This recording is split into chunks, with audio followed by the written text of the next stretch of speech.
Good morning.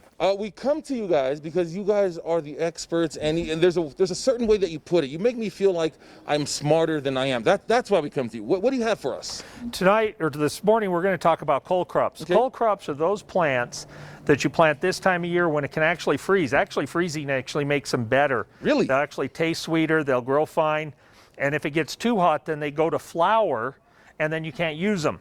And so planting them very early in the spring, or again in August, allows you then to harvest them for Thanksgiving. Okay. And they like cold.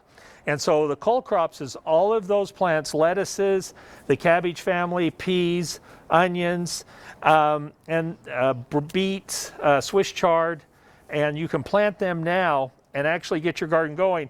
And then when those start to go away, then it's time to plant your corn and your potatoes and all of those warm season plants that need the heat, your pumpkins and all of that. Well, as a real farmer, as a real person who's actually gardening, what are your concerns right now for your own personal garden? Right now, I'm not planting tomatoes.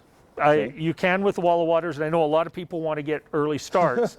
And the thing about it is if I do plant tomatoes and peppers this time of year, then I have to protect them because any frost at all will damage them and make it so that I don't get a good crop at the end. And that's the whole goal of this is, you know, to be able to be successful and have a... In other words, what Marvin said, slow your roll. Pump your brakes. Pump your brakes. There's plenty of time There's for planting plenty of time. tomatoes. I usually plant my tomatoes in the late May or even early June, and I get a good crop. Give me some tips for these down here in the book. I see they're potatoes. They're potatoes, and what they are is these happen to be red Lesotas. Okay. And what you do is I had people last year that had not gardened, and they were looking for the smallest red potato so they could plant them.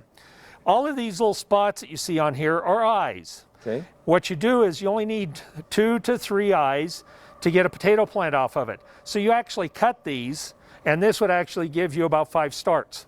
Look at that. See, things we didn't even know, or maybe if you knew about it, I forgot it. I'm not really sure. The website is the best place to go so you can find out which IFA is closest to you. We're at Draper, and I'm telling you, if you want to come and holler at my man Marvin, these guys are chock full of knowledge.